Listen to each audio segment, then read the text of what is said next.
Hey folks, how are y'all doing? Welcome back, or welcome here if you're new and all that. Uh, yeah, looks like there's some people in the chat, which is great. And we're gonna be jumping into more of the different location creation today. So I'm gonna be going through some of the locations I haven't gotten to yet, and trying to learn more about them and develop them a fair bit. So for anybody who has been along, then they are. If you're following along, it's just going to be continuing on in the series. Hey there, ADG. Glad you can make it. Yeah, Princess Stirs in Nightmare. Yeah, that's a great. Those are great taglines. Use those as like quotes in the world, in world quotes. That's actually how I used to not really like develop a world, but one of the things that I used to do was I would go through like at the very beginning of my brainstorming session when I was making a new campaign or adventure or setting and something, and I would like write down quotes from people in the world about the world and about different things about it. It was kind of an interesting way of approaching it. Like, what do the people of the world think about their world? That was fun. But anyway, so today, like I said, just going to be going through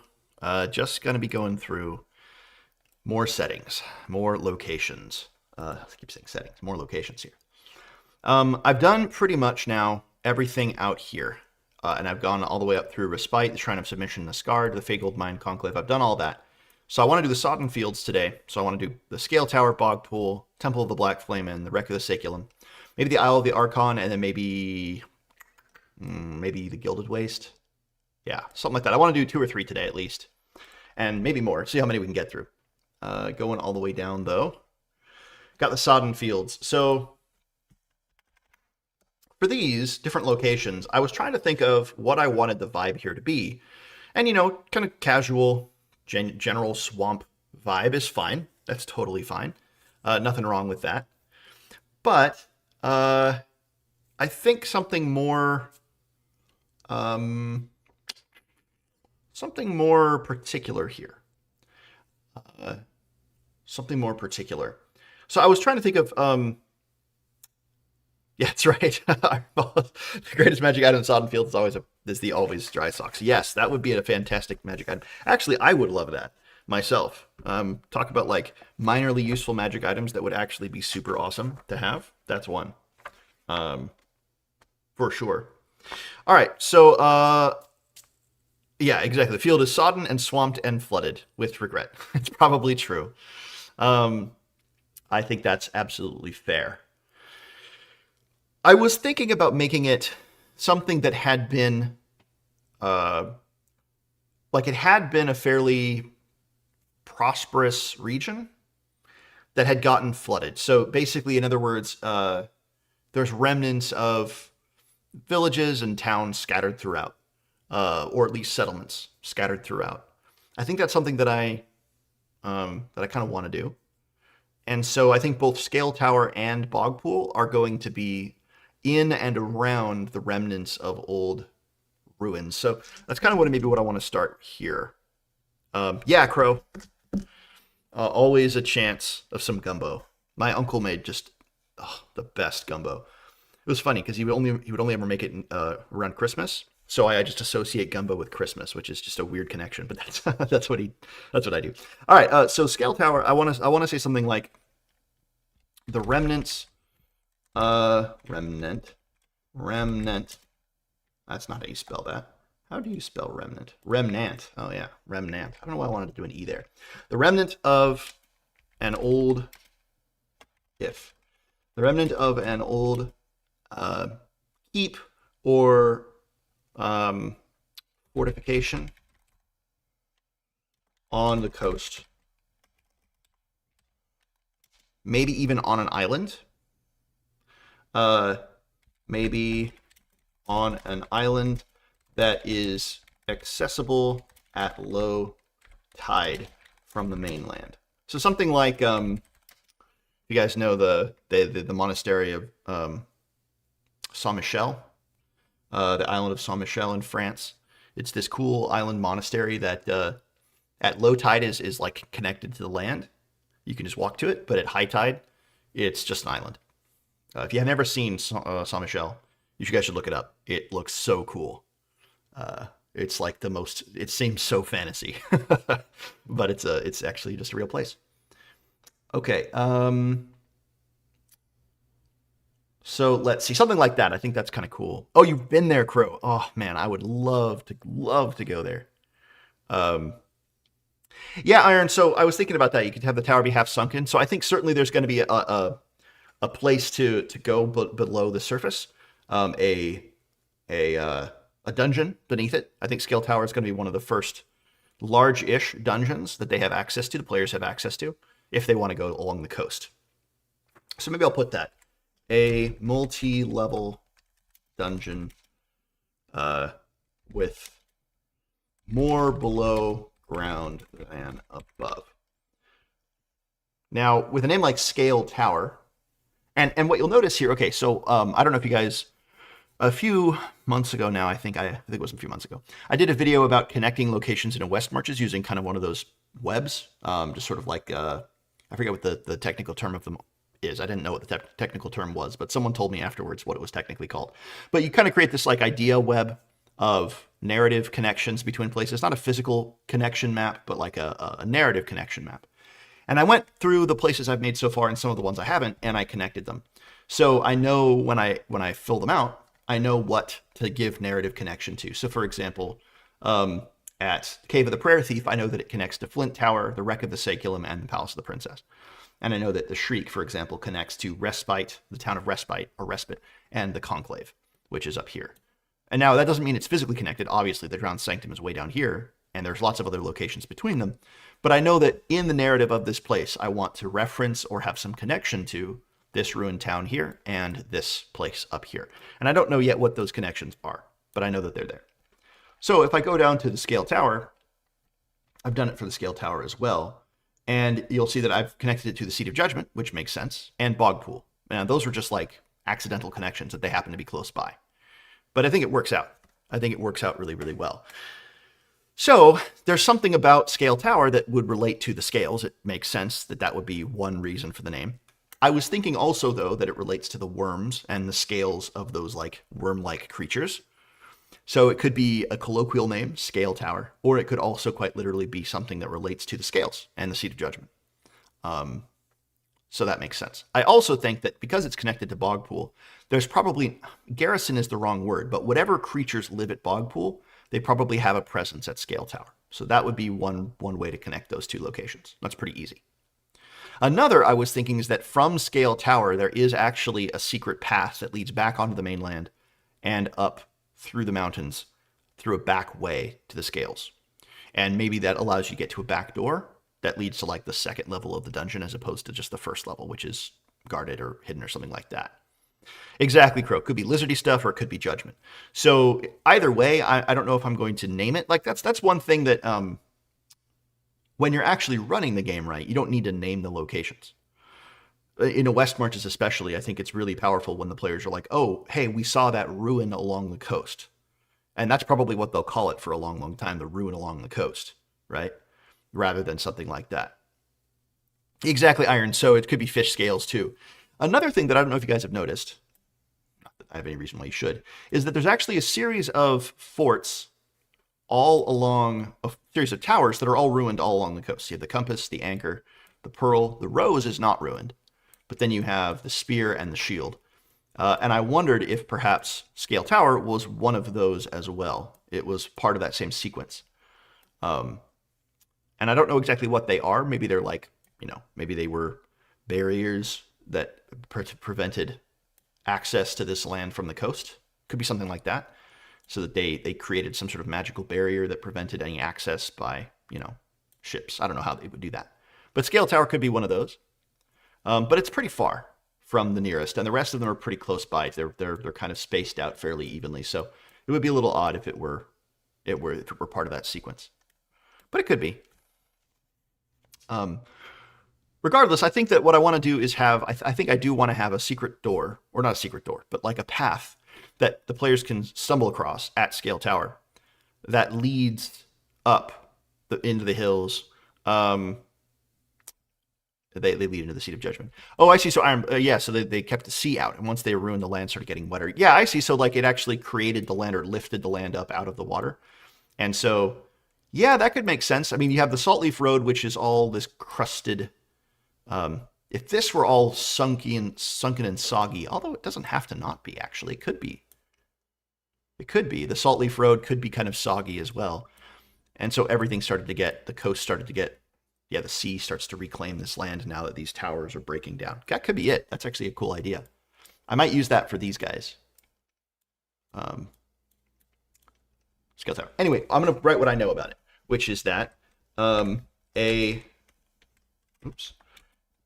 caps lock's on. A hidden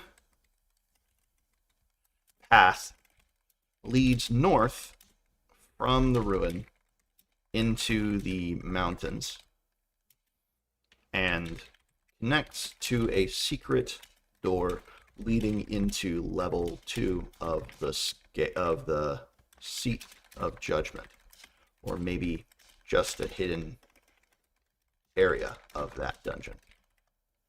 Yeah, something like that. So if you get to the scale tower, you can actually find another way up into the Seat of Judgment by going up north through there. Because again, it's one of those things where the players will probably, if they're just going along the coast, if they're like, hey, we're going to go out into the sodden fields, they're going to come through here, pass by the tower, and either they're going to be like, well, let's investigate that, or they'll hear a rumor about it, or get a quest to go there, or something like that. In Ordeal's End, there's a mission to go do something there. At any rate, they'll hopefully explore the area, and they'll find a path, and then they'll be like, okay, well, we also have that. Well, it's one of my favorite things, right, is when players are discussing in whatever Discord or in the email thread or whatever it is, and they're like, hey, where should we go next? And someone's like, well, there was that path we found. I love that stuff. I love that moment in Westmarches where players start to describe the environmental things they've stumbled across as worthy of exploration. That's so cool. As opposed to being like, okay, well, what are our quests, quote unquote? It's like, hey, there was that weird path that led up into the hills. Maybe we should investigate that. That would be super cool. What you want to do always is make sure that those, at least in my opinion, you want to make sure that there's a payoff for those sort of investigations. Make it worthwhile so that way the players have incentives to follow up on environmental clues and things that they find. Otherwise, yeah, again, I've run a few Westmarches, and if you don't do that, they just tend to go with whatever is obvious. They go with whatever quests are just like straightforward. Like, oh yeah, there was the second level of that dungeon we didn't clear out, or there's that guy who asked us to bring back that relic. We should go get that. Okay, now what else about Scale Tower? What else about Scale Tower? Let me look at my tables here. So again, I've been using for the last few preparation sessions, I've been using my dungeon creation binder, and it's been very, very helpful. It's been very helpful. So I'm going to roll a couple times on this and see what I get here. Let's see, 65, or 6-5, I should say. Vault. Okay. So it says that Scale Tower is a vault. That's kind of cool. A vault. What would that be? Something is sealed away here. But what? Yeah. What would be sealed away in Scale Tower, and why would it not have been opened up yet? How did you get in? Maybe Scale Tower relates to Bog Pool. Maybe it's been turned into like a prison for some creature from Bog Pool. So I don't know what the Bog Poolians are. I think they're lizard folk. I think they're kind of like maddened lizard folk, hence the scales. So maybe that's what's going on here. Bog Pool is inhabited by lizard folk. And I wonder if maybe there's some thing that they're keeping in Scale Tower. Or there's a creature here that, if let out... So vault said equivocally, maybe a vault with a quotation mark. A long dead knight who's the last defender of the tower, and he sealed himself away in here. And he is willing to give some powerful magic item or something like that. Or he gives information.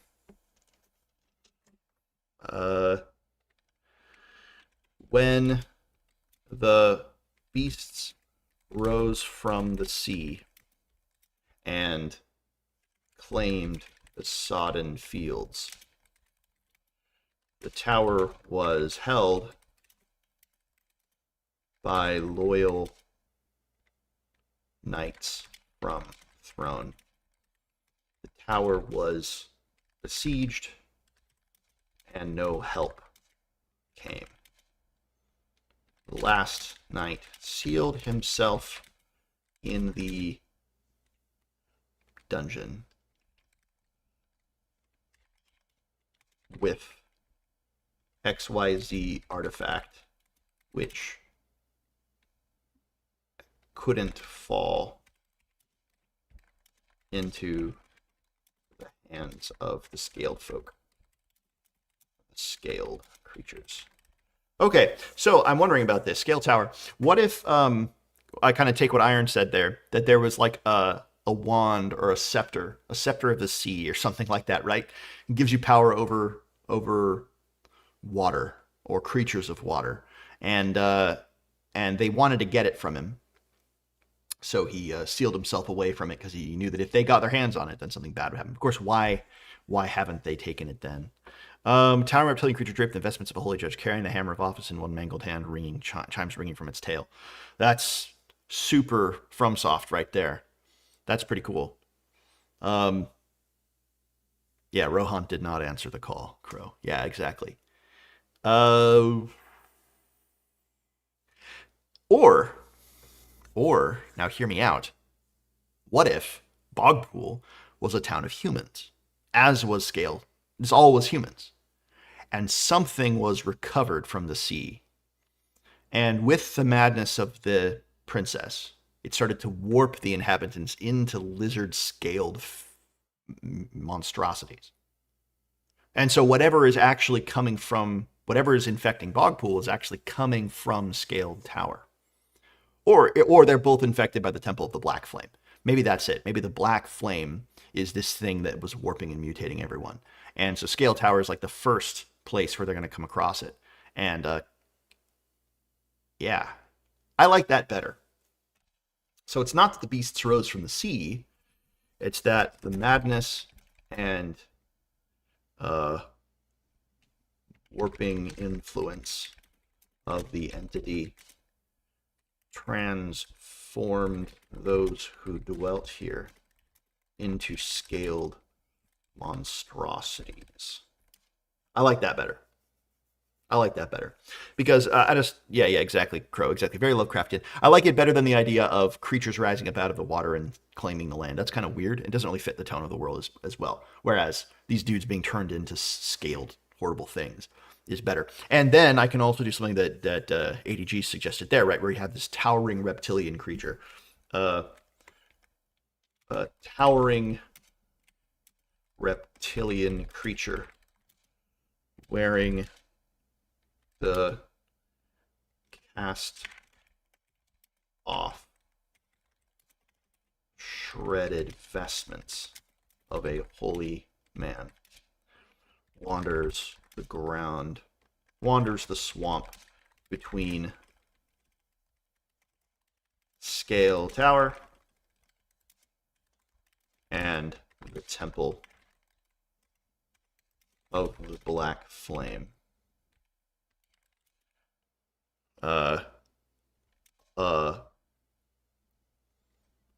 Dark fire lantern burning in its hand.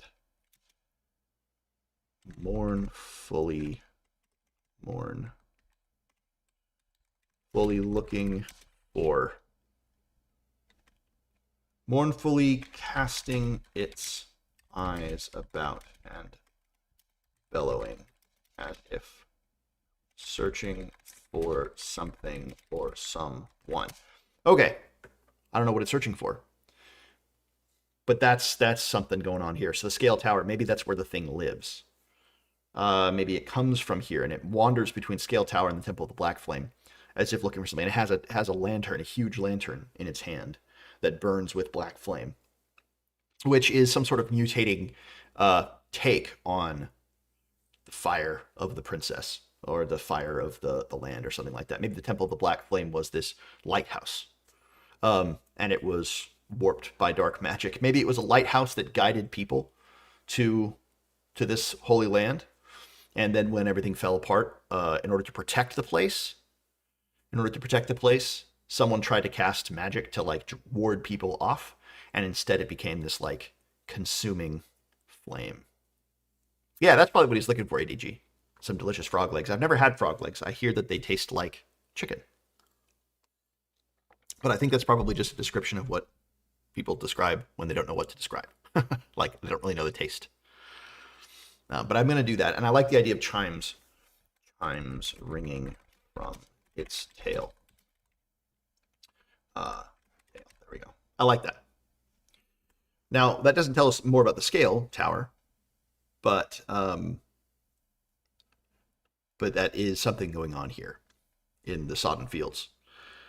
Yeah, scale tower. Let me roll again on my dungeon ruinations table here. 2-2. Degeneration. That doesn't help me. Everything tastes like chicken except for crocodile that tastes like pork. Interesting. I've never had crocodile either. Although I've heard people describe it as very good. I've had rattlesnake. I've eaten rattlesnake before, but I've never had that. Let's see. 2-5 or 5-2. Okay, dungeon activities. 2-5, fortify. 5-2, rescue. Hey, Ulf. Not much. Not much so far. Just going into the Sodden Fields, talking about the scales, scale tower, bog pool, trying to figure out what's going on down here. And I think I've discovered a little bit of what's going on there, which is essentially the things down there, the people down there were human. And then during the whole warping of this whole land, during the madness, they've become more scaled and lizardish, lizard-like. Lizard folk, essentially, is be the stat block you could use. But they're basically just like scaled humans. Corrupted and messed up. And then there's some huge towering reptilian creature, which is, something like that. He's carrying this lantern. He's looking around for something. He was the warden of the temple. He was the guard of the temple, the lighthouse keeper, essentially, of the Temple of the Black Flame, which is kind of what it was. I think it was a lighthouse, or something like a lighthouse, a mystical lighthouse. Okay, so I rolled on the dungeon activities table here in my creation binder, and I rolled rescue and fortify as activities occurring in Scale Tower, which is interesting to me. I wonder if, at the moment, someone has tried to use Scale Tower as a hideout, or there is another operation happening there. It could be. Another faction has seized part of Scale Tower and seeks to claim the rest for themselves. Could be something like that. Maybe in order to secure a sea route, that could be it. In order to secure a sea route into Ordeal, those same dudes who set up Pharaoh's camp into the Faygold mine, that could be it. They set up an operation in Scale Tower, and just like Pharaoh's camp and the Faygold mine, Scale Tower is going badly. Could be the same people who tried to operate the Faygold mine. Makes sense that they would want to have something other than the overland route, right? So the overland route is long and dangerous. It's a pilgrimage. It takes a long time. So they're like, hey, if we could secure a coastal access point and Scale Tower is closest, then we could do that. So they go here. They try to like drive out the creatures that are there, but they find out that there's a vault, and they open it, and something is let out, and it turns them all mad or devours them, or a few of them are hiding out. Kind of like an alien situation, right? Where they accidentally open up. Maybe that's what they let out. They let out this towering reptilian creature, and its black flame warped them or something like that. I don't know, but it could be that. I actually kind of like that. I'm going to leave that for now. But I'm going to do a connection to Aroa's camp / big old mine. That'll give me another connection point there. Okay. Okay. I like that. I like that. Let's see. Okay. Bog pool. Now, bog pool is the home. I know that. Delete this here. Boom, boom. The home of the scaled creatures that dwell in the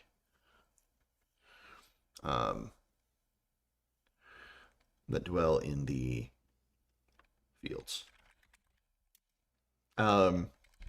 They have a stilt camp and use reeds as weapons, darts, and to construct large wicker men in the bog, which creatures like alligators, lizards, cool, something like that, are fed by. So here's the idea. They basically capture dudes. They capture people, pilgrims, and they lower them down into the bog in these cages that are just small enough to let whatever, now that the people trapped inside can't get out, but the creatures of the bog can, and they feed them. That's how they do it. So it's like wicker men, basically, but instead of burning them, they drown them. I don't know, or not drown them exactly, but they have these creepy, like, half-sunken... what I'm picturing, essentially, is a bunch of, like, human-sized cages made of reed, all, like, half-sunk in the bog, as the players are like, what are these? And they realize that they're basically like little cages. They're lowered down into the bog, and people are devoured. They have to hold themselves up out of the bog, or they'll drown. But then, of course, the little things that live in the bog come and eat them. And that's what these scaled creatures do. Anyway, I think it's creepy, and I like it. But bog pool is that sort of thing. A swampy, reed-thatched roof village with, on stilts, as I already said, on stilts, that rises up out of the bog. The lizards, yeah, oh, dude. These aren't lizards, they're leech people. What do you guys think of that? They have leech faces. So these aren't lizard folk, they're leech folk. That's creepy. Wolfhammer, death by leeches. I think that's way creepier. I think that's way better. Yeah. These aren't... I mean, they're scaled in one sense. Yeah, sounds like they suck. Exactly, no fun. I imagine they do. I think it's tradition that in every game, players are supposed to hate the swamp area. They're supposed to find it gross and annoying and awful. Like the swamp level in every video game is annoying and gross. I think that's what I want to do it here too. So it's not... I think I want to make it... I want to make it gross. Yeah, Ronald Leech people. Exactly. So I think this towering dude is a towering reptilian creature, but the home of the maybe they're scaly leeches. That's kind of a cool creepy hybrid. Scaled leech creatures, humanoids. Yes. And they put people down into the bog to like soften them, and then they drain them, which they then / drain. Because there's large wicker men in the bog, which they use to lower prisoners down into, soften, and weaken them. And then eat, drain. That's creepy. Leech folk can dive off the platforms into the water easily and safely, and they use hit and run tactics to weaken opponents. Coating opponents, that's not how you spell that. Coating their darts in their own paralyzing saliva / ooze. That's creepy, man.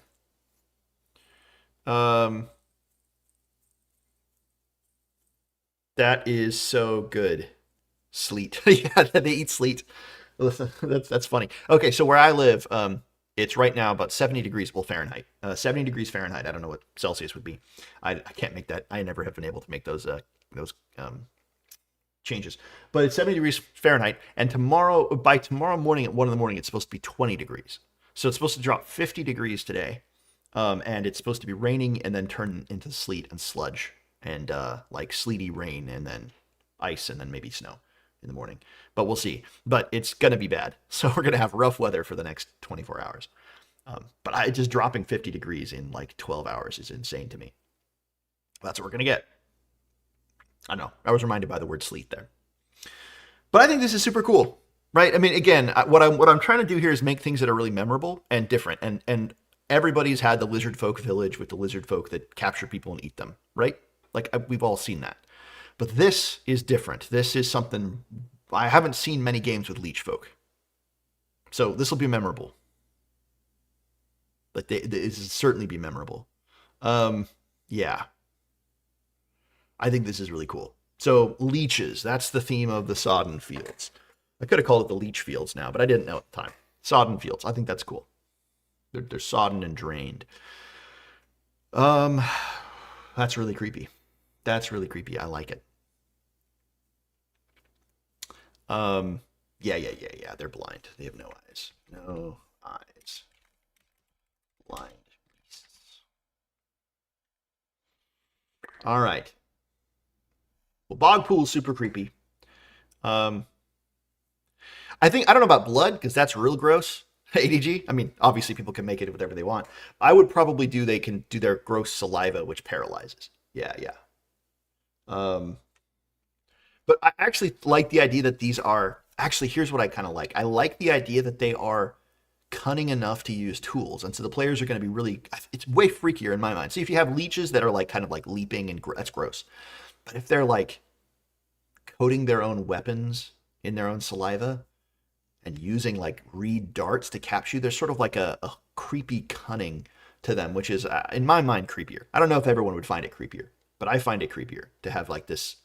They're intelligent enough to make these tactics and to use these tools. Not intelligent enough, or at least not conscious enough or sane enough to not to be like reasoned with. But they are conscious enough to just be kind of vile and cunning. Anyway, I think that's creepy for me. All right. Now, why would you come to Bogpool aside from to wipe these things out? Well, obviously, yeah, Ulfhammer, exactly. Oh, that's good. So it paralyzes and it keeps wounds bleeding. Anticoagulant. Coagulant? Anti? Yes, coagulant. Now, reasons to come here. Raisons. Reasons to come here. Well, we have particular pilgrim has been captured.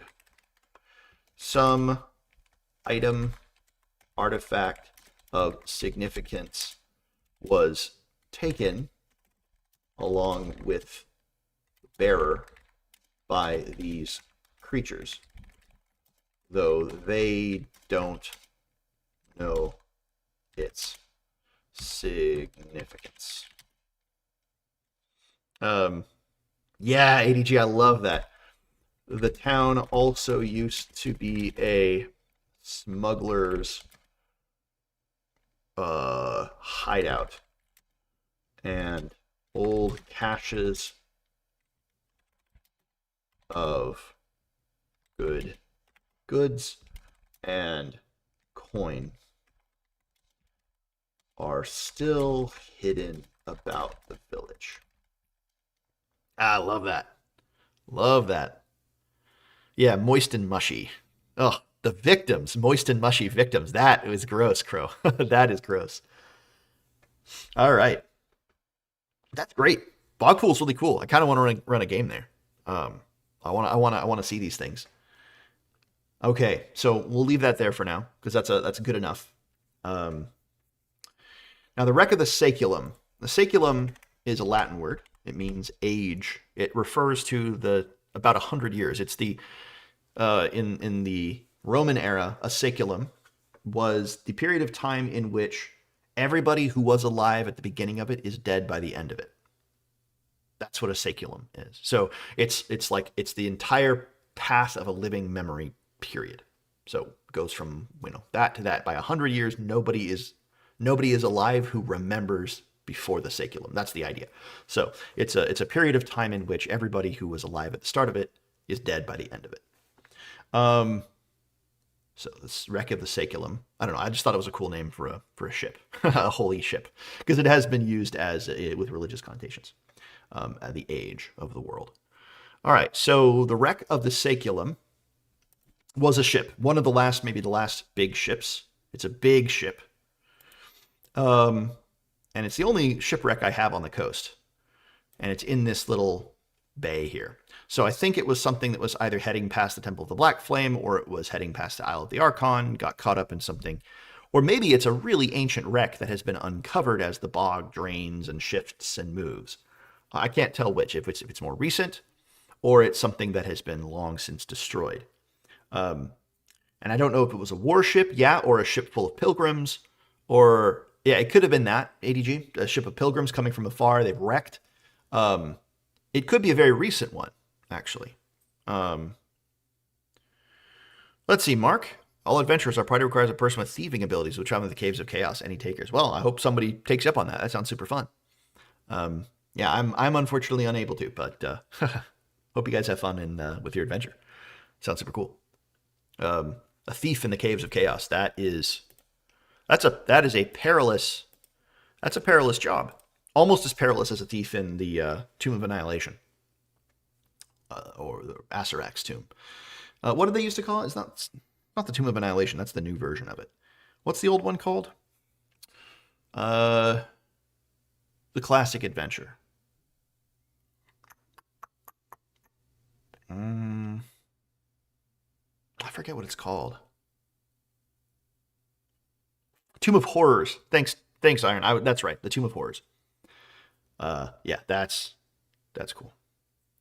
Tomb of the Nine Gods is Tomb of Annihilation. Oh, Tomb of the Nine Gods. Well, I have the Ninefold Tomb here. Hopefully that's not close, or as close. The Tomb of the Nine Gods. That's cool, though. That makes sense. The Ninefold Tomb. Close enough. Yeah, steal everything that's not nailed down and on fire. I didn't even know I stole that one. Okay, so the wreck of the saculum. I think it is a ship of pilgrims, but I'm tempted to say that they're more recent pilgrims. I'm tempted to say that this is a more recent wreck. It connects to Scale Tower. No, it connects to the Cave of the Prayer Thief and the Temple of the Black Flame. I don't know why it connects to the Cave of the Prayer Thief. That's a weird connection right there. But it does. Anyway, the Tenfold Tomb for sweet alliteration. Yeah, I could do that, the Tenfold Tomb. Who would the 10th be, though? That's the problem, as I made it. It's supposed to be the resting place of the Archons. Because here's I haven't yet written all this out, but I think this is the case. So the 9 Archons sealed away this thing, and they thought they could always live forever by just siphoning the entity's power. And they can, but of course it kind of drives them insane. Drives them totally insane. So they were like, okay, well, how are we going to do this? How are we going to do this and not go insane? And so they came up with different plans. They're all seeking, immortality their own way. But somebody built them a tomb. One of the 9, or maybe, yeah, exactly, a secret 10th thing or something, built them a tomb and was like, they're going to die. We need a place of glorious grandeur, but also to hide them away. Or, and here's actually my my theory, guys. It's not a tomb. It's like a prison. The idea was one of the Archons said, oh, shoot, we're all going to go insane. We need a place to keep us all, to lock away the others. To lock away all of us, because we can't die. We're immortal. So we've got to lock us away until we figure out the solution and make ourselves either really immortal or kill the entity or whatever. Stop its power over us. So they made a quote-unquote tomb, but it's essentially like a prison or like a holding cell. That's kind of my idea for it. I haven't yet written all that down, but that's my idea for it, and I think that's kind of cool. That's also cool, ADG. Yeah, the idea that there's a 10th. There are 10 plinths and only 9 statues. Why is there a 10th plinth, right? Yeah. Why it's a 10-pointed star? Why not just a 9-pointed? Like all of that. Yeah. That could be cool. I could see that. So let's see, CJS, religious refugees. Yeah, I think that's the idea. Religious refugees kind of is people coming here, pilgrims arriving who were wrecked, and there's probably a lot of good stuff on the wreckage, but it's not like a huge quest location. It's just a location the players can explore with, maybe kind of quote-unquote a dungeon, but it's just like a wrecked galleon, right? So there's a few levels of the ship, and there's some things that have now inhabited it, things like that. So it's not a huge location, but it might be an interesting one to kind of come across or stumble across, or the players hear a rumor about it in Ordeal. There's like, hey, a pilgrim ship was supposed to arrive, and someone who was passing along the road mentioned that they saw this wreck or something. Who knows? Anyway, religious pilgrimage or pilgrims, more recent than much of the rest of the place. A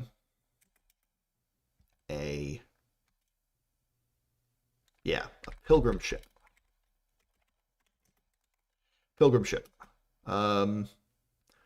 Wrecked because of the Black Flame. That's the connection of the Temple of the Black Flame. I don't know how it wrecked because of the Black Flame, but it did.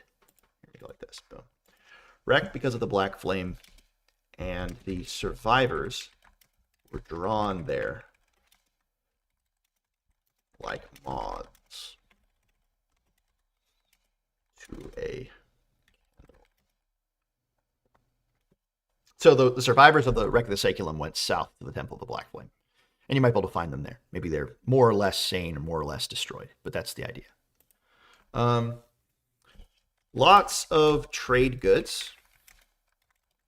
Stuff to sell at reasonable rates.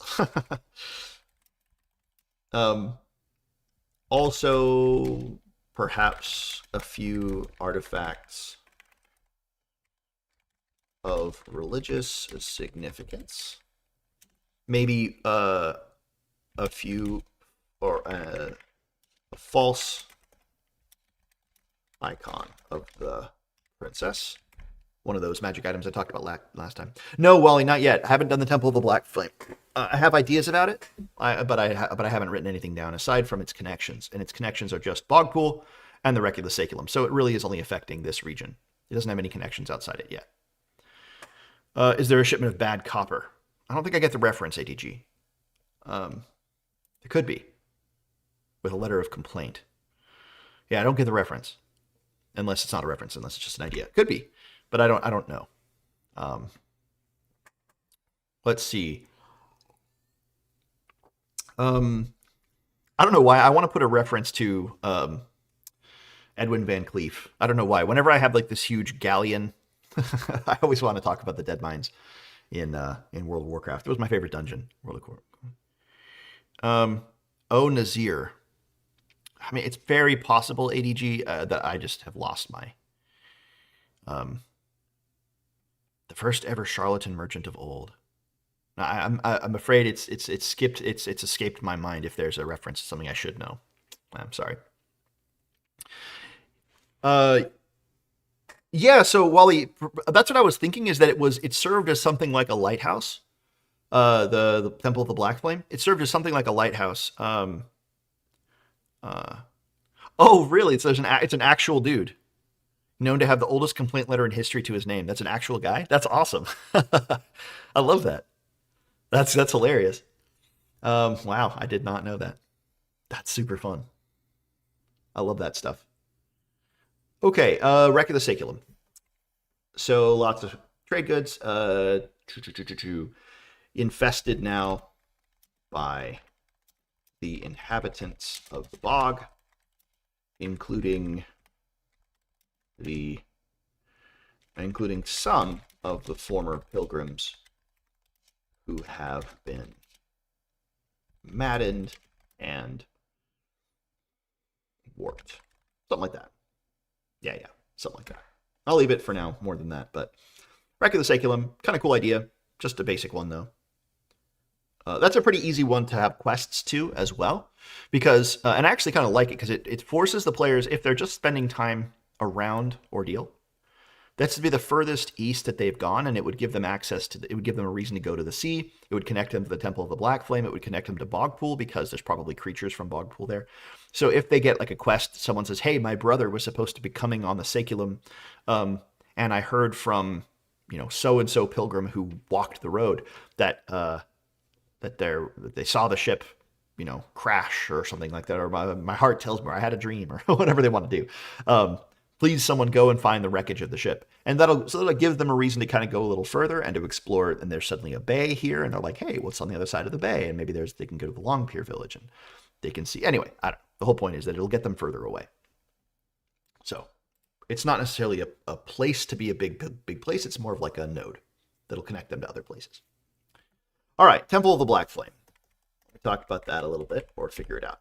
Temple of the Black Flame, I think is, former lighthouse. But I'm going to put lighthouse in quotation because I don't think it was just like a tower with, a light and mirrors at the top. I think it was like a whole complex. And maybe there was a tower with this burning light.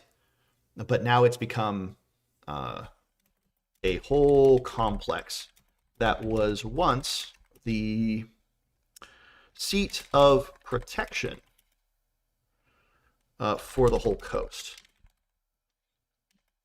Magic here prevented those of ill will from landing in force. So enchantment, basically. Enchantment and abjuration magic, to be precise. If we want to be precise. Tau, be precise, too. Okay. But the white flame of the lighthouse was turned dark by so and so. The keeper who sought to drive pilgrims away once he realized the land was mad. So the idea here is that basically this dude, whoever was the last keeper or some magician or someone who still had part of his sanity, was like, oh no, everything's going wrong. I've got to stop people from coming here. And he tried. Maybe it's that scaled dude. Maybe it's the scaled lighthouse dude here. The towering reptilian creature. That makes sense. The keeper, the towering reptilian thing that wanders the sodden fields. Yeah, so he probably wasn't this massive giant thing, but he was just a very powerful, hierophant or something within the hierarchy of the religion. He was given the guardianship of this place. And as the land started to fall around him and as he realized what was going on, he decided to change the magic. So instead of protecting the land, he was going to prevent pilgrims from landing, right? He was basically going to try to seal the coast and say, no one should come here. The equivalent of raising like a plague flag on your ship, right? One of those plague banners that say, hey, we have Black Death, don't board us. Basically, it was that equivalent. He was trying to do that. But his magic went horribly wrong and probably corrupted by his madness. The princess or whatever probably he did the wrong ritual, or he did something that instead, yeah, it serves as like a different kind of draw. It you know, increases the madness, it increases the warp of the surrounding region. So he meddled with it, trying to fix it, and in so doing broke it worse. And so now the Temple of the Black Flame doesn't protect the coast at all, and instead it just warped the surrounding region really, really badly. I think that's cool. And maybe the players can actually stop that. Maybe that's something that can happen, in which case, I mean, it wouldn't...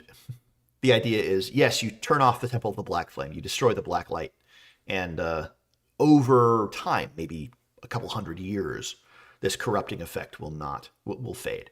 But for now, the players still have to deal with all of its corrupting effect, and for the course of the campaign, as long as it goes, that effect would still be present. Former Light has a whole complex. Yeah, I think that's cool.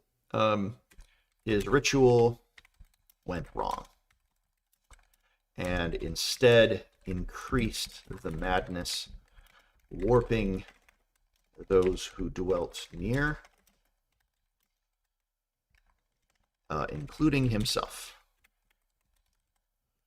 So that thing that wanders around, he's basically like trying to warn off those he meets, but he does so by killing them because he's crazy. Yeah, exactly. Mayhaps it still be, yeah. Though any right-thinking adventurer would want to snuff out the Black Flame, perhaps it may still be wielded by those willing to take the risk. Boom. I like it. Okay, cool. So there's a whole reason why you might go to any of these places. They're all kind of connected, but none of them are directly connected. The Wreck of the Saculum, people have been drawn here. Yeah, I like it. I like it a lot. Now, one of the things that you might ask yourself is, why aren't the players affected by this place? And I think the idea here is that, or the characters, I should say. And I think clearly you could, I might make a mechanic for that, especially for like wizards or clerics or priests who might be able to like lean into the madness of the world and go a little crazy and lose some stats and whatever. But the other thing to say is that this doesn't affect everybody equally. It affects certain people and not others, really. And for whatever reason, it just, the player characters are by definition those who are not as affected by it. I don't know. Does that make sense? So it's like, if you are playing a character who is more affected by it, he's not a character. He's actually one of the NPCs who wanders off and goes mad. So if you're playing a character in this setting, by definition, you're already playing from the pool of those who are not as affected for whatever reason. It's like from the Resident Evil games, right? The Resident Evil games, there are people who happen to be immune to the zombie virus. By definition, you're playing the ones that are, because they can get bit and not turn, whereas everybody else gets bit and turns. So the people that you're playing are by definition those who have been able to survive it. Something like that. Yeah, Wally, so certainly maybe the Black Flame only affects those at sea, or maybe it affects those who are like watery. It only affects those which is why those who live in the sodden fields, as it gets more and more flooded and as it gets more and more salty and watery, they get more and more drawn to it. But yeah, it could be something like that too. Okay, so I think that's pretty cool for the sodden fields once over. Again, this is my first pass over all of these places. Get some notes, get some basic ideas, and then later on my own, I'll dive in and make these more detailed locations. What do you guys think? I think that's pretty cool. I think the whole Sodden Fields feels unique, feels interesting. There's something going on here that is going to draw players. There's a few dungeons. You got the Temple of the Black Flame. You've got Scale Tower. You got a couple locations, Bog Pool and the Wreck of the Saculum. And again, in addition to that, I'm going to include in each of these regions, I'm going to include, I think, a D10 or a D12 table of undetailed but listed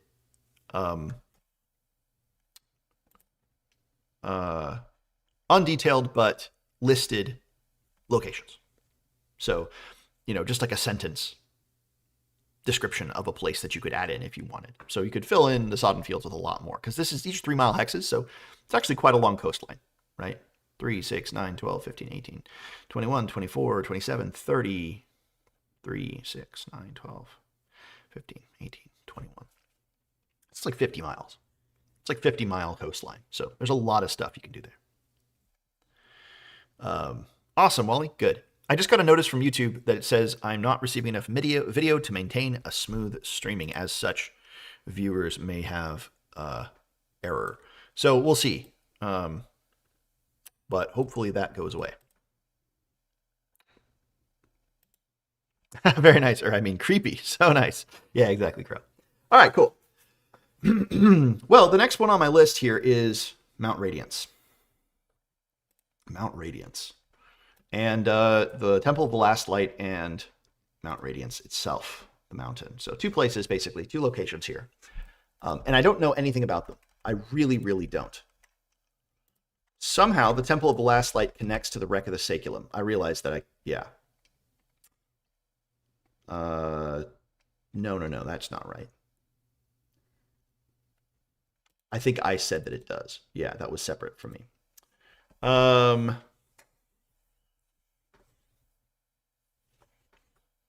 Maybe that could make sense. The Wreck of the Saculum, it connects to it.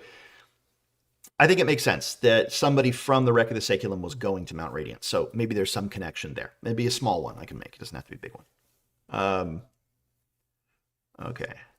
Okay, well, this video feed has been choppy for you. Dang, that's too bad. I hate that.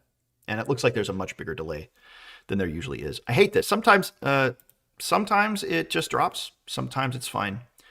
YouTube has been pretty good for the last few streams, but this one is not doing so well. So, oh well. Say lovey. It is what it is. It do be stuttering on your end too. Dang. Thanks, YouTube. Okay, Temple of the Last Light. What's interesting is that this is not a path that you have to take. So the Temple of the Last Light is not along the White Road. It's off the White Road. It's up in the hills overlooking the White Road. It's past respite. So Mount Radiance is like a side trek for some people. It is a side trek for some people. So maybe it's like a monastery, more or less, for those who are not supposed to get to throne. I don't know. I was thinking about this because, again, the overall idea here is that those pilgrims who are judged as worthy get to take the White Road. And those who are judged as unworthy need to go through the Shrine of Submission, and then they need to arrive at the Shrine of Emptiness prepared by that point. So Mount Radiance is sort of a weird sidetrack because it doesn't fit either of the 2 paths. It's not along the main road. And the people here were not, the religion itself was not constructed to be genuinely trying to encourage virtue and good living and good people. It was trying to encourage basically tools for itself to use in various ways, right? Obedient people who would work the fields or work the mines, or who could be empty vessels to be turned into undead, or their souls could be drained and used in the constructs of the mines. Whatever it is, they're all basically fodder. So yeah, so Wally, I don't think just anyone is allowed within. I think that's probably right, that it's not just anybody. And I also don't think that that it's just a nice place. I don't think that's the case either. I'm not sure exactly why it's there. And the idea here that Mount Radiance, I don't know if you guys can see this, but the little symbol I used for it was the cage. So maybe very particular pilgrims who have a very actual virtue, right? So the ones who can't be judged obviously as being worthless, and those who are not, how to put it? So what do you guys think about something like this? The Temple of the Last Light and Mount Radiance is where those pilgrims who are actually genuinely close to the divine, the real divine, not the false one that this has created, but the genuinely real one, it's where they are suborned and imprisoned or destroyed. So in other words, like, you're judged at the scales. And if you're like a really powerful wizard or someone who's just going to be a big problem, then they just send you this way, right? They send you to Sorrow's Home to be experimented on and to be turned in that. If you are a really rich normal dude, or just like a regular person, like a fighter who's going to be a problem. They send you along the shrine of submission way, all right, and they try to get you to break you down that way. If, on the other hand, you're just like a genuinely good person, like a saintly person, and you wouldn't be judged this way. You're sent along the white road, but you're drawn to the Temple of the Last Light as like a place of particular enlightenment. But once there, then you're taken over to Mount Radiance and done away with. And I like this idea. So someone in the chat was mentioning, or someone in the comments on one of the other videos said something like, well, what if Mount Radiance was like one of the Archons, like a mountain of power, right? Like the idea here is that it's like somehow become the core of this mountain. I don't know how that works exactly, but what if instead it's like quite literally a pool of soul. It's like a core, a volcano of soul, and it's like a funnel for it. And so Mount Radiance is quite literally radiant, but it's like a siphon for a different kind. It's a different kind of siphon. So there's the entity, and then there's the Temple of the Last Light and Mount Radiance. So things here are not so good. Yeah, well, maybe something like that. It could also just simply be like a place of subtle corruption, right? Or like you're meant to go here to recuperate and relax and meditate and meet with the wise, and like, you know, you're and then you're done away with, and you're dragged in chains or in secret over to Mount Radiance, and you're ritualed up and thrown into this thing. Yeah, exactly. So it's like a monastery of seclusion, ADG, where the monks who are permanent residents are not good. They're not great. But it had like kind of a, oh yes, you're one of the very few who've been chosen to the Temple of the Last Light. And while you're there, you are dragged underground. There's a ritual. Your soul is separated, and that soul is transferred into the pool of Mount Radiance, deep within the mountain, where, gosh, the Archons can just draw from it at will. Yeah, exactly. A soul battery, Crow. Something like that. And it's the particular pure, right? So it's the actual good. It's not just like kind of the generic souls that they can then put into the various machines, the various cogwork machines that they're building. These are actual like epic souls that need to be trapped here. Ones that are genuinely good. So in terms of game mechanics, right, this would be like very high level clerics or really high level priests. They're the ones who get sent to Temple of the Last Light, to Mount Radiance. The ones who, they're not wizards, they're not fighters, they're not commoners. These are the really powerful. You got to deal with them somehow. Because here's the thing, right? If you have a very powerful cleric who's actually connected to the divine, whatever that is in your world, and they come to this land, they're going to pretty quickly find out this is nothing to do with their god, right? This has nothing to do with good. And so they're going to be a problem. In particular, they're going to be a problem. So they got to be dealt with right away. So yes, they're obviously holy. Yes, they're obviously good. So you can't send them down the pilgrim's way. You got to send them down the white road. But you can't let them get to throne. You cannot let them get to throne, because if they get to throne, they're going to see what's going on there. So no, you send them to Mount Radiance. You send them to the Temple of the Last Light. Boom, they're gone. Dealt with, out of the way. I like that. I think it's creepy. Yeah, Tesla charging station to the average Amazon warehouse. Yeah, something like that. So let's see. Temple of the Last Light. A place where the souls of the genuinely good and holy were siphoned. And is that how you spell siphoned? Oh, there's no P. I don't know why I thought there was. Siphoned. And poured into the Well of Souls. The Well of Souls. I mean, it's a classic name, right? Deep within Mount Radiance itself. The temple was full of evil monks, creepy chanting, Gothic architecture. We're talking full-on Gothic novel from the 19th century, you know. Evil monks, creepy chanting, Gothic architecture, secret rituals. Secret rituals, etc. Where the Archons got closest to actual devil worship and stuff like that. Because the idea here is that, you know, the Archons are pretty self-obsessed. They're like, no, we're gods, right? We're going to be the most powerful things now because we have this entity that can power us. We're going to be immortal. We're all the... But I mean, you know, it's like the Grey Jedi, right? The Grey Jedi are like, no, we're good. And then push comes to shove. It's like, no, dude, they're actually Sith. That's what I love. That's what what's his name says at the end of Knights of the Old Republic 2. It's hilarious.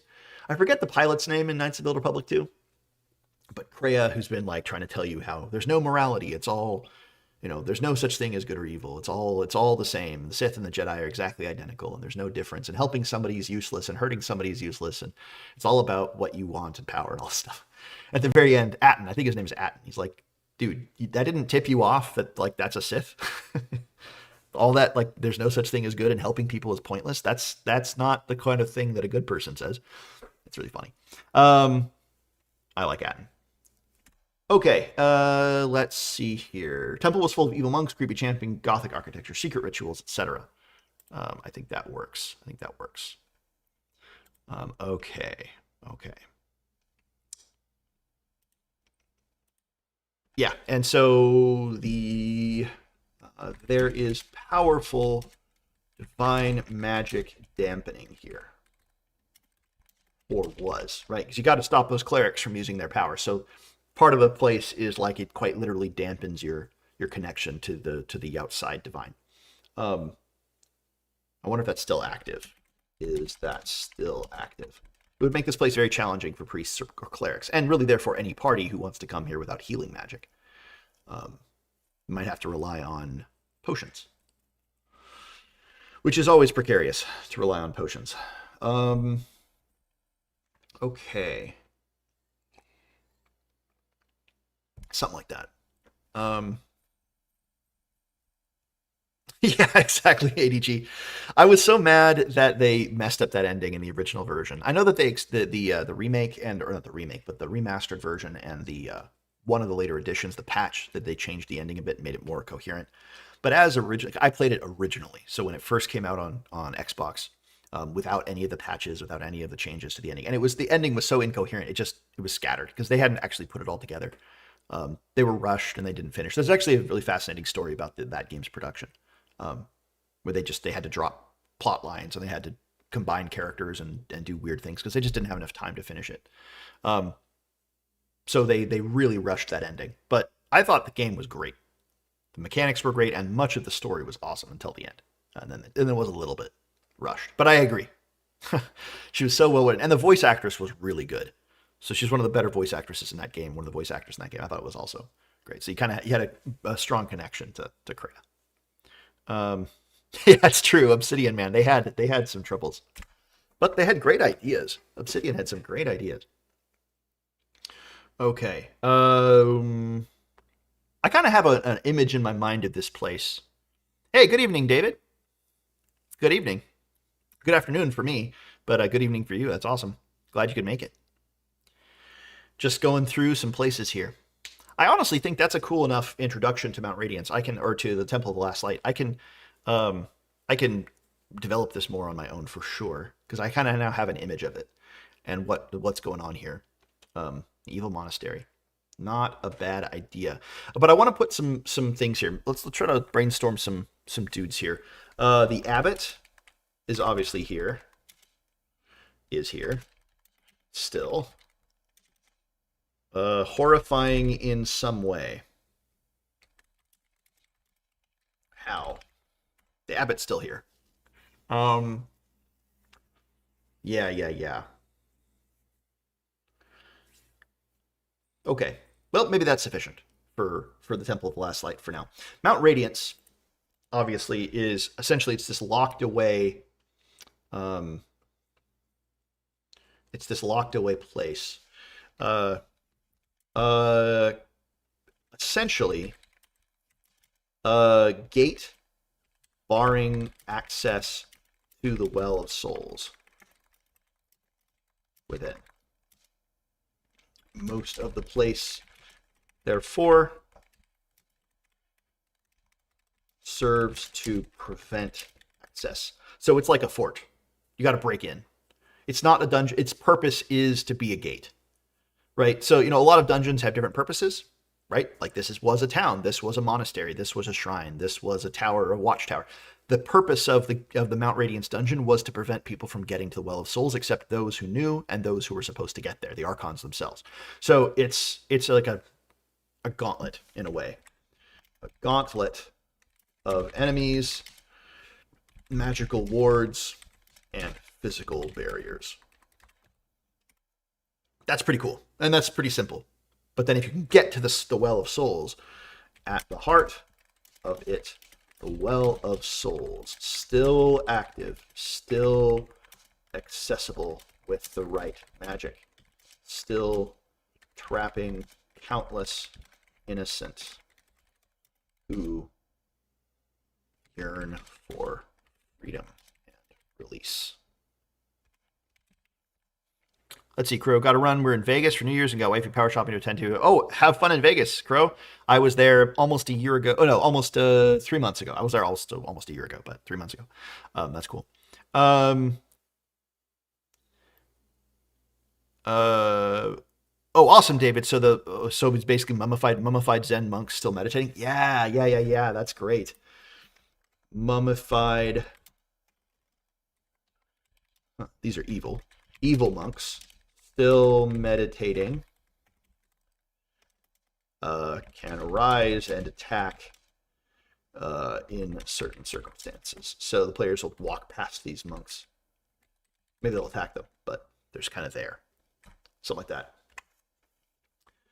Okay, that is Mount Radiance. And again, I'll have more reasons for why they might go there, but that's the idea here so far. Okay. Cool. Oh, really? ADG? Yeah, that's cool too. I haven't played Sekiro, but that's awesome. Okay. Isle of the Archon. I kind of know the Ninefold Tomb. I kind of know about this. Less tomb and more holding cell. This place was designed to keep the Archons in prison after they had descended into full madness. It was never used, or perhaps only one of the Archons is present here, or was present here. Yeah, so maybe one of the Archons got locked away. So this is back down here. This is the Ninefold Tomb. I like this place a lot. The Isle of the Archon, the idea here. What's interesting, of course, is that because the Archons aren't actually here, it might feel a little empty. Like when you design it, I don't mean that it'll feel empty. Hopefully there'll be monsters and stuff to fight there and traps and all this cool stuff. It'll be a cool dungeon. But thematically, you'll get to each of these tombs and you'll see that they've all been designed to lock away different kinds of beings, these 9 particular kinds of beings, in different ways, but they're all empty. So, the different cells will be different for each of them because you don't use the same technique to keep the different Archons trapped. They're all different. They all have their own power. And so you need a different kind of cell for each of them. I think the Isle of the Archon was designed by the architect. I think the architect is somebody else. He's not one of the 9 Archons. So in that sense, ADG, going back to your idea, there's a 10th. I think the architect was something or someone who was helping them, but was not one of them. And maybe managed to kind of put the whole thing together. In particular, came up with this idea of the Ninefold Tomb. Once the architect realized what was going on, put it all together. I'm not even sure the architect is a person. Maybe it's like a spirit or a force. Maybe it's just the name given to something. I don't know. Maybe it's not even a part of the thing. Anyway, regardless, the Ninefold Tomb was designed as a prison, holding cell. Never used except perhaps only one of the Archons as prison here was. I don't know. We'll see about that. Could be. It could be. But I'm kind of tempted to say no. I don't think there is an Archon there. I like the idea more that the players find this place, or a party finds this place and investigates it, and they delve down into it, and they find all these empty, quote unquote, tombs, holding cells, crypts. It might even be something like the Valley of Kings in Egypt, where like the island is swampy, but then you come across this one area of hills, and the different tombs, the different crypts are dug into the different parts of the valley, and so you can kind of pick which one you want to go into. Maybe it's like not one dungeon, but it's like 9 little dungeons, and they're each small, and they each lead to a sealed crypt, or a crypt that's unsealed but looks like it was meant to be used as a sealed place. I like that, actually. I'm going to do that now. 9 separate little dungeons that all are close by. Valley of Kings-esque, or Valley of Kings-like. Something like that. Kind of like that idea. Okay. So that's 3 of the 4 that I wanted to do. I wanted to do the White Road, and I wanted to do the Gilded Waste. So let's do the Gilded Waste. I've only got 2 locations there, the Pilgrim and Brightwell. Because if you look at the Gilded Waste, it really only has 2 locations. The Pilgrim down here and Brightwell up here. Now, why is it called the Gilded Waste? Well, I think this obviously is along the path of the road that led from the Shrine of Submission to the Shrine of Emptiness. So the cast-off goods of the Pilgrims, hopefully, but most of that's going to be occurring down here around the Shrine of Submission. So the Gilded Waste just sounded like a cool idea. Maybe there's something in the air that makes it kind of yellowish or goldish. There's sort of a dust in the air that once you get past the Fields of Toil, the land kind of turns into like a dust bowl a little bit. So the Gilded Waste is kind of dusty. I could see that. It's kind of like Mars. In my mind, I'm picturing kind of like a Martian landscape. That'd be pretty extreme. That's not exactly what I mean, but something kind of like that, where it's really reddish and dusty and orangey, and so people call it the Gilded Waste. And it's out beyond the last of the Fields of Toil, and so it's kind of just this, empty land that is no land, like the wasteland. The Pilgrim is a giant statue. I know that. It's a giant colossus of someone. A particular pilgrim? A saint? A warrior, guardian of the roads, one of the archons, the princess herself. Don't know. It's called the Pilgrim, so it's probably not the princess, probably not one of the archons, but it's something. It's a giant statue. Obviously, there is a complex at its feet. Now, here's what I'm thinking. Have you guys ever seen Jason and the Argonauts? If you haven't, you need to watch that. It's a great movie. It's an old movie about the voyage of the Argos and Jason trying to get the Golden Fleece. And it's got that old stop motion clay animation for all the skeletons and for the giants and stuff like that. It's really good. I think it's Harryhausen. Ray Harryhausen is was the guy who created those special effects. Really good. Yeah, if you like those old movies, David, if you like the special effects like Ray Harryhausen stuff, it's a classic. You gotta watch it. It's great.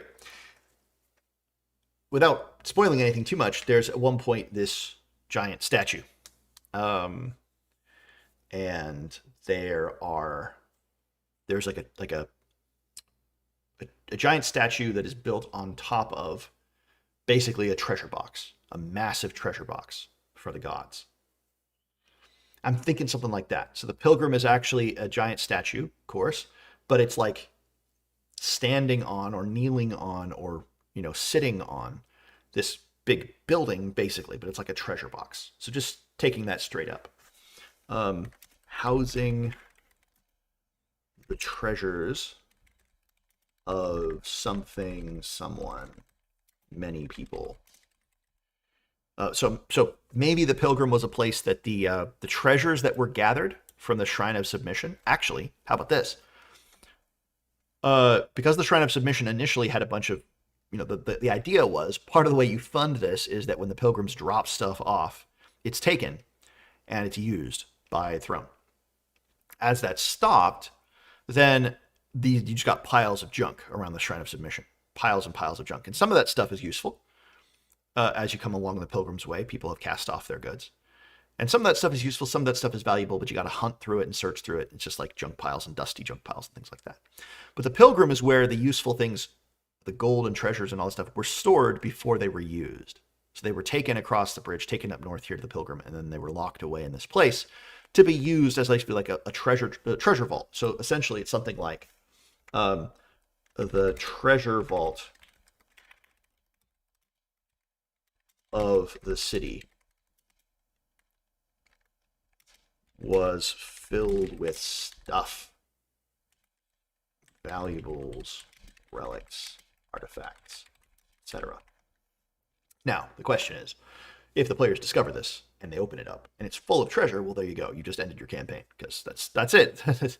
You've had the immeasurable wealth of ages stored away. So instead, I think probably it has been broken open and it has mostly been looted. But there are still things living here, and there are still, maybe secret doors or certain parts of the vault that are still unbroken. Has been broken open and mostly looted. However, there are still secret rooms, vaults, and sub-levels or sub-rooms that are still full of treasure. Guardians also still protect the place. And mindless pilgrims, maybe, worship the statue itself, having created a little camp around it in every direction. So you have this, not a little camp, but a camp. So essentially you have it's protected in a couple of ways, because you have these pilgrims who are gathered around it in every direction who think of it as this giant statue. They're mad, mad and mindless. Once you get past them, then you get to the actual place itself and you enter it. And sure, there are some places that have been looted. Many of them have been looted. Much of it has been looted. But some of it's still valuable. But there are also then the guardians inside. That's cool. I like that. So I'm going to save that because I think that is a cool location. And again, I can develop it a bit more. Finally, then, or not finally, I also want to do the White Road, but I want to talk about Brightwell a little bit. Brightwell is an interesting location. It's up here. So it's the northernmost settlement. It was obviously a large-ish settlement, 369 miles, across. So it's a town. It's outside of the City of Throne, but it is obviously connected to it primarily. It's kind of in a bad spot, right? So you've got to the west of it, you have Malice and the Undead. And to the north of it, you have the Savage Paths, which is kind of just this wild, hilly, canyony place. Now it's in the Gilded Waste, which is, obviously, it's all Dust Bowl stuff. So these fields are not good. It's called Brightwell. It's probably kind of an ironic title. Now, maybe at the time it wasn't ironic, but now it is. Something like that. So what's Brightwell's deal? I know that Respite is like the first place that people can find. Brightwell seems to me to be haunted and empty. Haunted and empty. Heavily influenced by the nearby forest. Dead forest. Dead Forest of Malice. Yeah, haunted and empty, quote unquote empty. With a name like Brightwell, it's kind of an ironic name. Yeah, Ulfhammer. Yeah, this is go with the mental Robert E. Howard catalog for sure. Yeah, lots of good inspiration there. So, Brightwell, haunted and empty. I use the British, I don't know why. I use British punctuation rules when it comes to quotation marks. I always put punctuation outside of the, although in America we do it inside. Okay, so, and heavily influenced by the nearby dead forest of Malice. Huh. How to make this place interesting? Let me go to my tables. Let me go to my tables here and go to some dungeon locations. Yeah, let me roll some of these tables. Let's look at ruination. What ruined this place? Evil unearthed. Evil unearthed. Well, that makes sense. Yeah, David, I like that. Something that emits an eerie glow. Bright well. Yeah. That's great. I'm going to put that in. So, for whatever reason, the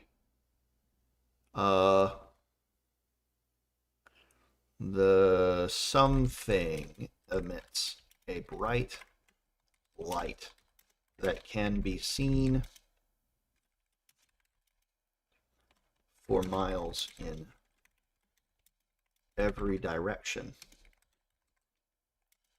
This light, yeah, radiation glow. This light is like a radiation glow. Sickly, pearlescent. Yeah, the sickness of the pearl, as Chesterton says. The splendid sickness, the sickness of the pearl. Sickly pearlescent color. And I don't use the O in the word color, but I know some people do. Exactly, ADG, perhaps even a color out of space. I'm not sure though that I want. So I'm not going to do aliens. I'm certainly not. But I do think that something like that. Yeah, pearlescent radiation glow, haunted and empty, heavily influenced by the nearby dead forest of Malice. The citizens were used up. Used up, whatever that means.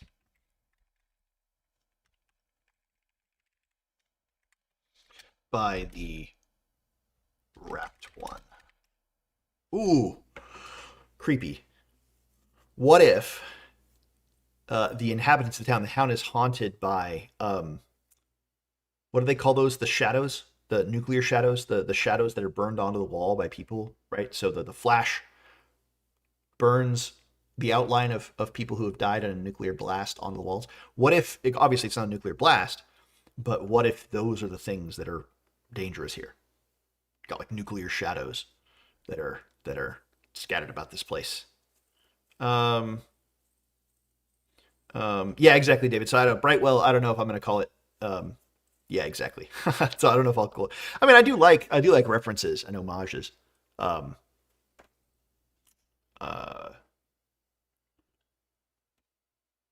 But I wonder about that.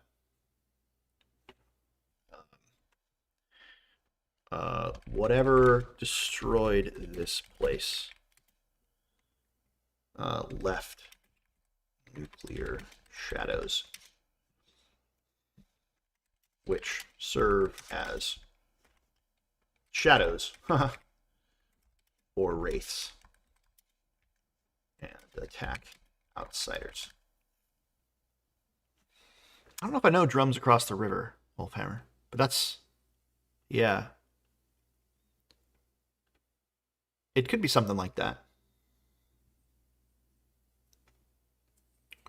I tend to think what happened here was that the Temple of the Wrapped One, the dude was experimenting on stuff. He's a powerful Archon. He came here and blasted the place for whatever reason. Or his subjects did, or one of his dudes did. And now it's this sort of blasted place. I don't know what's going on there. It's creepy. But I like it. I'm going to leave it right well. Yeah. Maybe even the creatures here are nightmare creatures. Maybe this place was actually, maybe it's not the Wrapped One. Maybe citizens are used up by, or or highlight one of the nightmare creations of the entity's dreams. Yeah. Try LSD for a day and never again. Yeah, something like that. One of the nightmare creations of the entity's dreams still lurks here. Yeah. I actually like that better. So it's actually not directly related to the Temple of the Wrapped One. It has more to do with Palace of the Princess. One of the nightmare entities lives there. Yeah. I like that. And I'm going to bold that because I want that probably. Okay. That works for me. That works for me as, again, as a first pass. All right. I think one last region. Maybe I'll do two. Maybe I'll do the runoff as well. But the White Road and the runoff. It's only a handful of locations. Beyond the Black River. Yeah, I don't think I know that one either. Beyond the Black River. I'll have to check it out. Sounds creepy. So first, we have Godslayer Camp. And I know a little bit about the Godslayers. So Godslayers were righteous paladins of an order from far beyond the land. They swore an oath to bring this whole place down.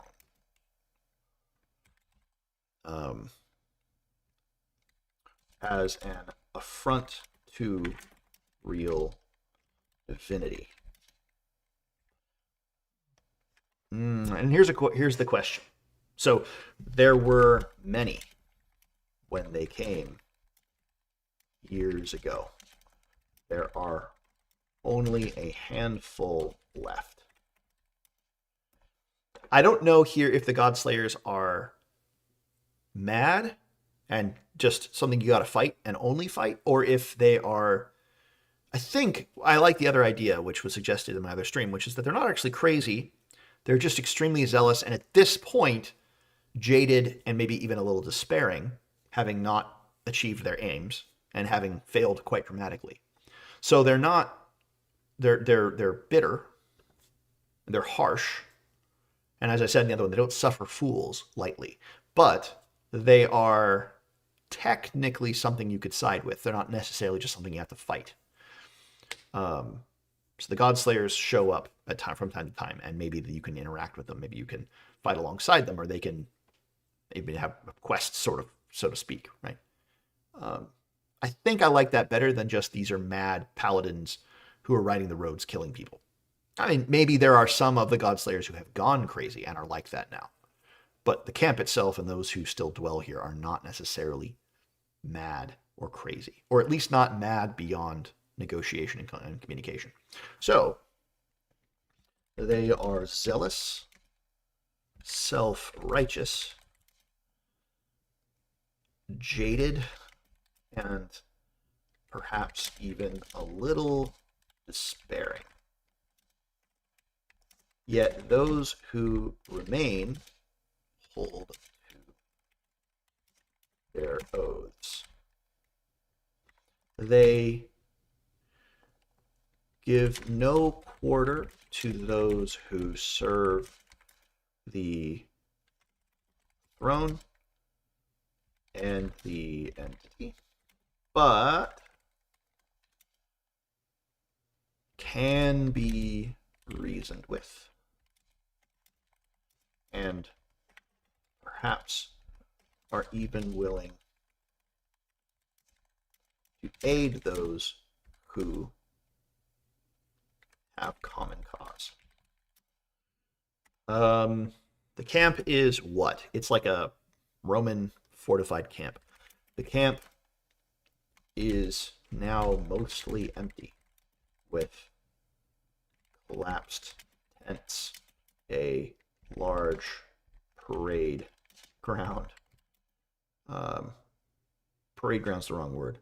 A large training ground. And half sunken spikes that served as boundary markers.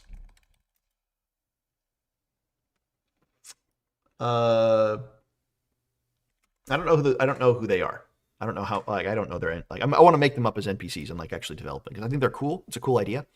I just don't know who is who and what is what here. But I think that's kind of the idea here behind the God Slayers. I'm gonna go boom, boom, boom like that. Okay.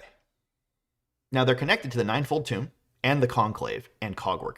So Cogwork is this town here, but they're connected to the Ninefold Tomb and the Conclave, which is real weird.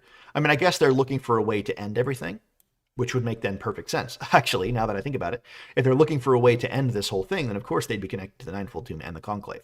They're looking for the place where, as I already mentioned, the Conclave has the secret for how to end the entity once and for all. How to end this whole thing. Yeah.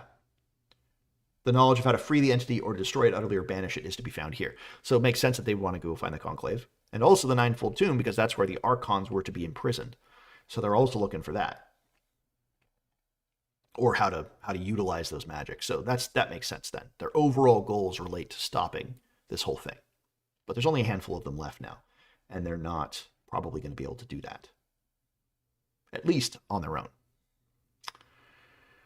Okay. All right, I like that. I think that's cool. That's good enough for now. We get Last Shrine. Last Shrine is this last little stopping point along the White Road right before you enter the Holy City and the lands around it.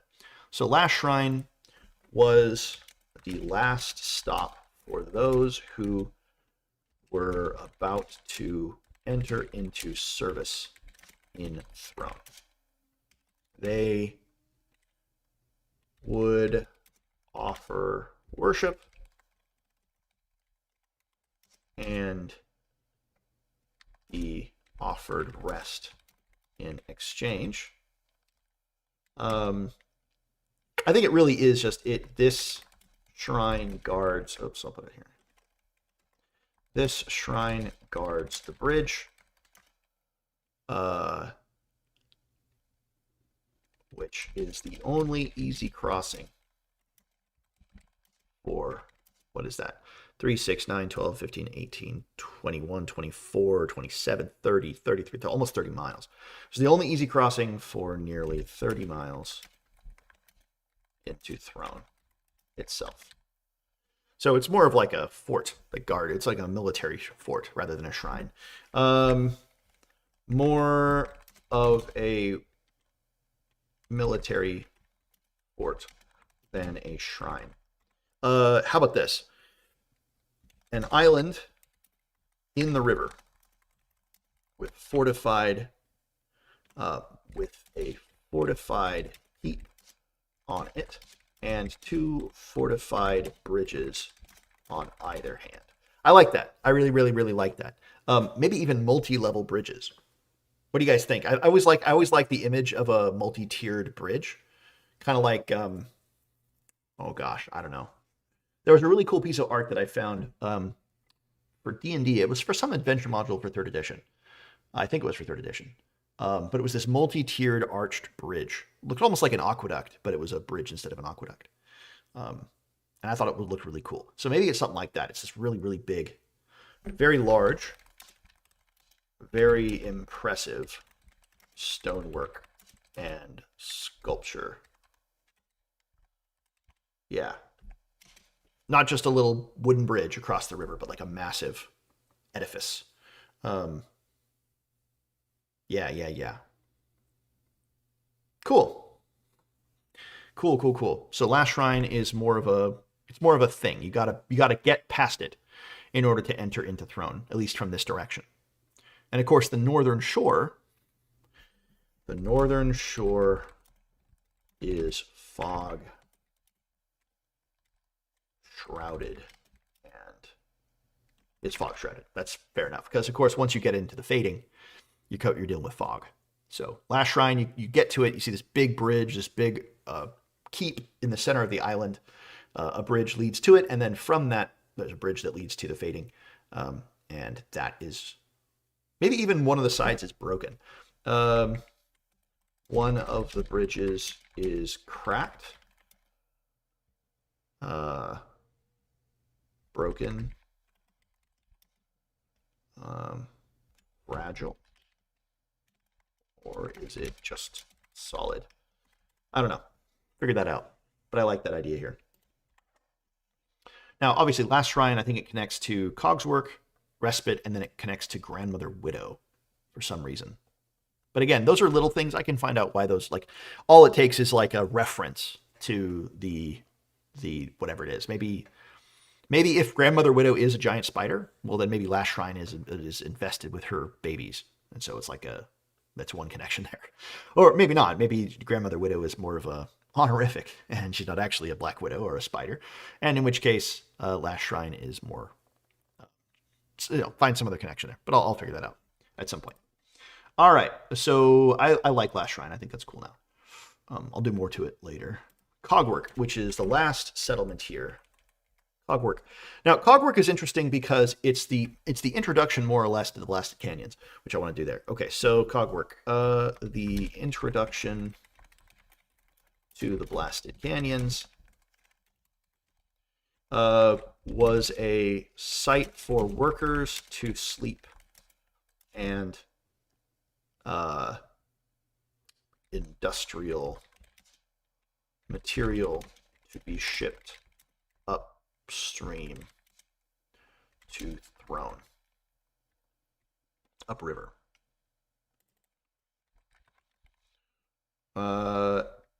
So yeah, almost 2 hours there, ADG. Hope you enjoy your dinner. Thanks for hanging out. Okay, so that's a site for workers to sleep in industrial material to be shipped upriver to Throne. The clockwork creatures and stuff is evident here. Lots of wheels, lots of cranes, and spikes and spires.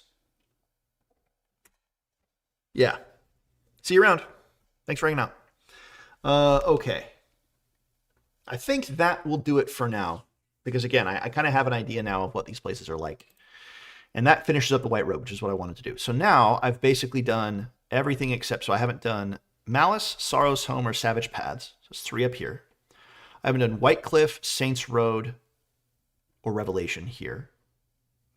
I haven't done the Runoff, the Saltleaf Road, the Needlewood, the Blasted Canyons, the Forest Heart, or Sinner's Isle. So I haven't done any of this stuff here, which I need to do. And then I haven't done the island. So that's basically 1, 2, 3 more sit-downs. I don't know if I'll do those online. I think I'll do those myself. And I'll just finish those up. Because once I do that, then I can actually go back through and develop these locations a little bit more. Make them actually usable, gameable, as opposed to just kind of like ideas written down. So that'll be cool. And then for the ones that are bigger, actually make dungeons and things for them. All right. Then I get to develop random tables, which is always fun for each of these regions. I got to develop Throne, the city itself, which I have the map for and I have ideas for, but I don't have. I'm going to do more or less what I'm doing here, just for the point crawl nature of the town.